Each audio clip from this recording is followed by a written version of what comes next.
अरिष्ट लक्षण का मतलब होता है जिनमें मृत्यु निश्चित है और एक निश्चित समय बाद मृत्यु है। पर सुश्रुत में तुम लोग कहीं भी पढ़ोगे तो उन्होंने एक निश्चित समय सीमा नहीं बताई कि इतने दिन में मर जाएगा। पर यही चीज जब चरक में इंद्रिय स्थान में पढ़ोगे तो वहां पे जो अरिष्ट लक्षण बताते हैं तो बोलते हैं कि 6 दिन में मर जाएगा, 15 दिन में मर जाएगा, 1 वर्ष में मर जाएगा, 30 दिन में मर जाएगा। सिर्फ एक ही जगह नहीं है, सुश्रुत में तो कहीं भी नहीं आया, चरक में ही ये चीज आती है।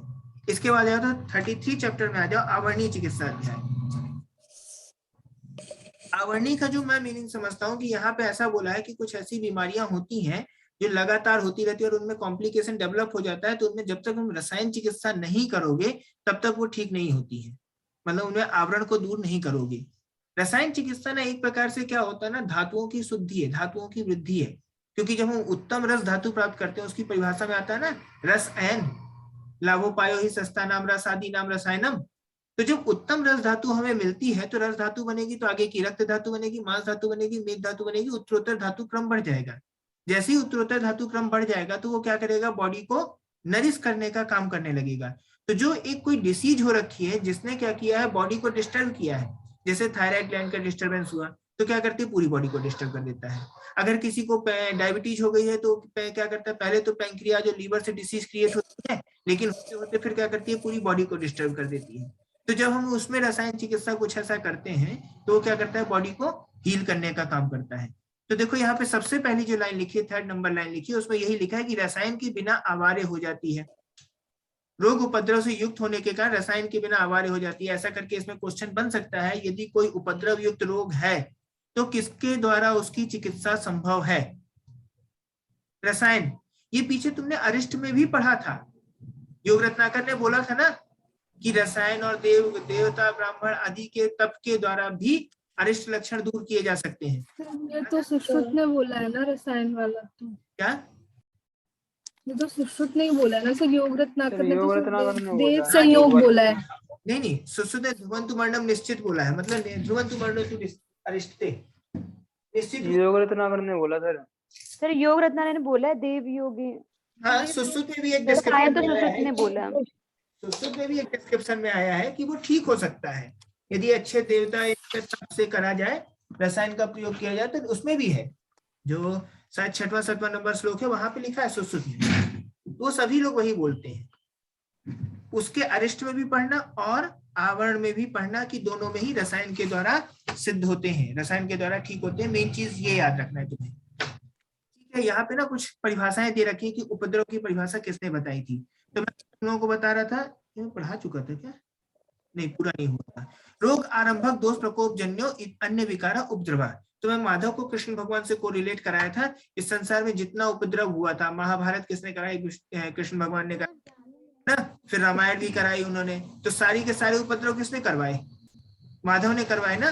तो रोग आरंभक सभी चीजों की उत्पत्ति भी वही करते हैं, शुरुआत भी वही करवाते थे और अंत भी वही कराते थे। तो रोग आरंभक याद कर लेना, ये किसके लिए है, माधव ने यूज किया सर। हाँ सर जो क्या कहते हैं, अपूर्वा ठीक बोल रही है, जो सुश्रुत जी है उन्होंने बोला है रसायन तप उजस्तेर्वा निवार्यते सुश्रुति, ये श्लोक नंबर उसका 5 है। और योग रत्नाकर का है कदाचित देव योगेन दृष्टि दृष्ट अरिष्टो अपि जीविति, वही है। फिर बाद में डिस्कशन में भी यही चीजें आती हैं, मतलब देवताओं के देव ब्राह्मण इनके आशीर्वाद से या फिर रसायन के योग से ठीक हो जाती है।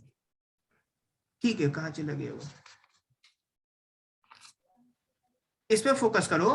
रोग आरंभक करके कोटेशन आएगा तो वो माधव का हो जाएगा। फिर इसके बाद 2nd नंबर जो कोटेशन लिखा है, उपद्रवस्तु खलु रोगोत्तर काले जो रोग आश्रय, तो यहाँ पे खलु जो वर्ड आएगा इससे पहचान जाना ये चरक की है, ये चरक की विसर्ग चिकित्सा अध्याय 21 के रेफरेंस है। तो एक क्वेश्चन पूछा जाता है, इंटरव्यू वगैरह में पूछ लिया जाता है कि उपद्रव की परिभाषा चरक ने कहाँ बताई थी, तो विसर्ग चिकित्सा अध्याय 21 में बताया है, वहीं पे लेप आलेप का भी वर्णन आया है। तो ये जो खलु रोगोत्तरो है ना, इसको मार्क करो, रोग आश्रयो, रोग के उत्तर में होने वाला। तो पहले कोई वुंड होता है और वुंड के बाद गैंग्रीन डेवलप होता है ना, पहले डायबिटीज होता है फिर बाद में कॉम्प्लिकेशंस आते हैं उसके, पढ़ा है। तो पहले कोई लीवर में प्रॉब्लम आती है फिर बाद में कॉम्प्लिकेशन आता है। तो रोग उत्तर ये वर्ड आएगा तो किसका हो जाएगा, चरक। सारे आंसर तुम लोग चरक से उत्तर देते हो ना। फिर इसके बाद क्या बोला है, काले जो रोग आश्रय हो, और जो रोग को आश्रित करके भी होते हैं, स्थूल अणु हो जाते हैं, रोग पश्चात भी हो सकते हैं। इसमें मार्क कर लो, रोगोत्तर से तुम निकाल लो कि किसका है, चरक का। सुश्रुत का इसमें एक लिखा है, यह पूर्वोत्पन्नम व्याधि जघन्य काल जातो, तो जघन्य वर्ड आएगा, किसका हो जाएगा, सुश्रुत का। सबसे कठिन काम सुश्रुत करने वाले थे ना, किसी का पेट काटना, ये सब करना, सर्जरी करना कठिन है ना, तो जघन्य काल आ जाएगा, तो किसका हो जाएगा, सुश्रुत का हो जाएगा, मार्क कर लो। ठीक है, फिर यहाँ पे वही लाइन लिखी पीछे अरिष्ट वाली जो है, ध्रुवंतु मरणम रिष्टते, ये सुश्रुत का था ना, ध्रुवंतु मरणम रिष्टे ब्राह्मणेश तत् किल आमलेई रसायन तपोजय, यहाँ पे वही चीज, ये सुश्रुत की लाइनें 6वें 7वें नंबर श्लोक में कहीं लिखी है। चलो ये हो गया तुम्हारा, उपद्रव की परिभाषा हो गई। अब इसके बाद देखो 4थे नंबर श्लोक में आओ, यहाँ पे उन्होंने क्या बताया है, अष्ट महारोग बताए हैं। ऐसा ही है चरक में भी आता है, चरक का भी ध्यान नहीं देना है। अभी सुश्रुत का बस देखो, इसमें 8 ऐसी डिसीजेस बताए हैं जो क्या होती है, दुष्चिकित्सा होती है, कॉम्प्लिकेटेड होती है। देखो तो कभी भी क्या होता है, बॉडी में जब कोई एक धातु को आश्रित करके, एक ऑर्गन को आश्रित करके कोई डिसीज होती है तो उसे ठीक करना आसान होता है, पर कई सारी डिसीज एक साथ मिल जाती है ना, तो उनको ठीक करना मुश्किल होता है। तो वात व्याधि में क्या होता है, बहुत सारे कॉम्प्लिकेशंस होते हैं, कई सारी चीजें डिस्टर्ब होती हैं, नरिशमेंट लेवल डिस्टर्ब हो जाता है, कहीं नर्व कंप्रेस हो रखी होती है, कहीं कुछ हो रखा होता है, इस तरह कठिन हो जाता है। प्रमेह भी देखो उससे ही रिलेटेड है, प्रमेह भी जब क्या पूरा का पूरा सिस्टम डिस्टर्ब होता है। कुष्ठ में देखो पूरी की पूरी स्किन होती है, उसमें डिस्टर्बेंस आता है। अर्श जो होता है, पूरी इंटेस्टाइन एलिमेंट्री कैनाल जब डिस्टर्बेंस होता है, तब उसके बाद जो है पाइल्स में फिर प्रॉब्लम आती है। भगंदर भी देखो इसी तरह का प्रॉब्लम होती है। अस्मरी है, मूड गर्भ है और उदर रोग है।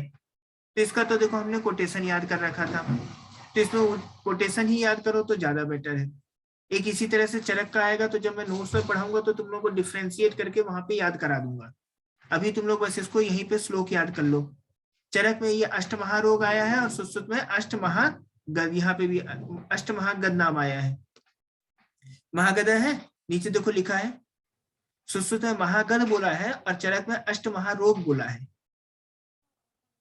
मार्क करो।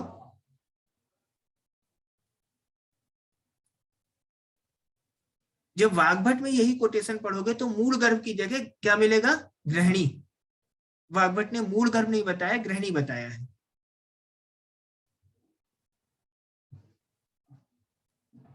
वात व्याधि प्रमेह कुष्ठम अर्शो भगंद्रम अस्मरी मूल गर्भस ततैव उदरम अष्टमम, ये कोटेशन याद करोगे, मार्क करो इसे। और ये कैसे होते हैं, दुष्चिकित्सा से होते हैं, तो इनमें क्वेश्चन नहीं बनेगा, ये दुष्चिकित्सा से होते हैं। कौन सा, ये 8 व्याधियां जो होती है ना, दुष्चिकित्सा से होती है, मार्क करो।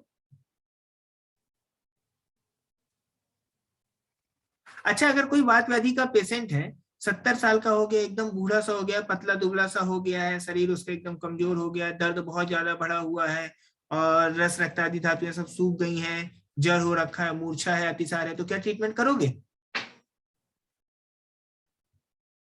नहीं करोगे ना। इतने सारे कॉम्प्लिकेशन में कहाँ तक मैनेज करोगे। यही चीज आएगी, लाइन लिखिए कि अगर इनमें ये चीजें हो जाए तो उसको ठीक करना नहीं है, उसको छोड़ देना है, ये छोड़ने वाला हो गया। चलो नीचे आ जाओ। वाग्भट ने क्या बताया, मूड गर्भ की जगह, मूल गर्भ की जगह ग्रहणी बोला है। छोड़ दो, अभी नोट्स में मैं फिर कराऊंगा एक बार, नोट्स में चारों लिखे रहेंगे ना एक साथ, तो याद कराना आसान हो जाएगा।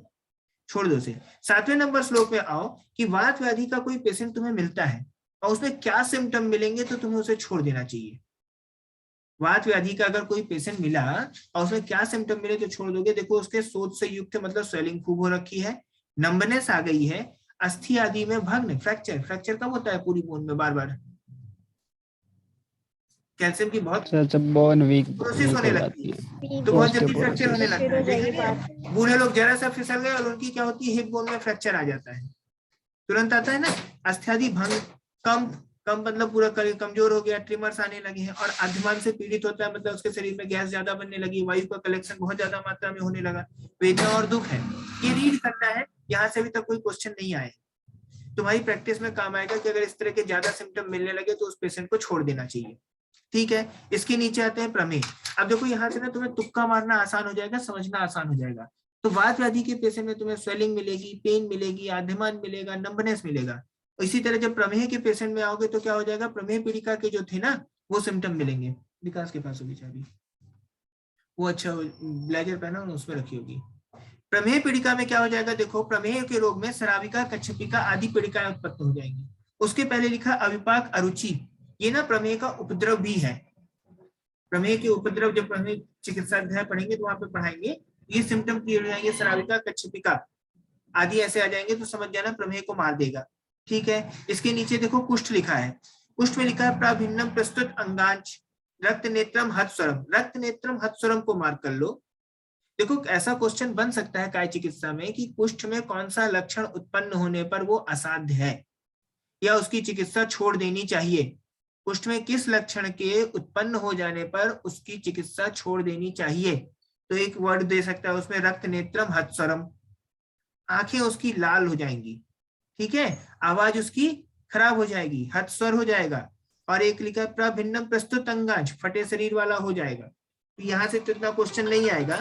फिर इसमें एक वर्ड लिखा है पंचकर्म गुणातीतम, इसका मतलब क्या है, पंचकर्म गुणातीतम, जो पंचकर्म करने से भी ठीक नहीं होता है उसकी चिकित्सा छोड़ देनी चाहिए।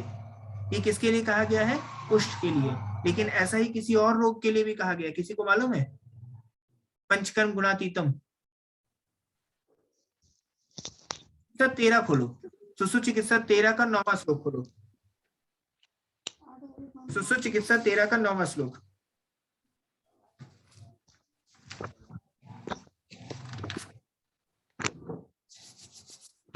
सुसु चिकित्सा 13 का 9वां श्लोक, अभी बंद हो जाएगा, फिर से दोबारा ज्वाइन करना।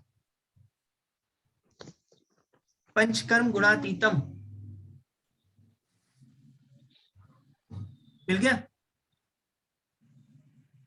सुसु चिकित्सा 13 का 9वां श्लोक।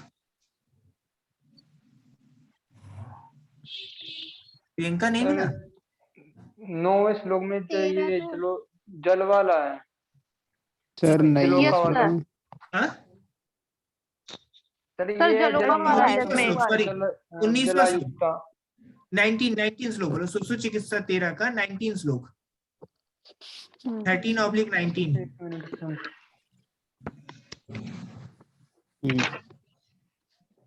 13/19। सर पंचकर्म गुणा, पंचकर्म गुणातीतम, देखो यही वर्ड कहाँ लिखा है, 33वें चैप्टर 9 नंबर श्लोक में लिखा है। मधुमेह चिकित्सा जो ब्लेजर पहने हैं ना उसके साइड लीजिए, नीले कलर का। सर इसमें कहाँ मिल रही है? देखो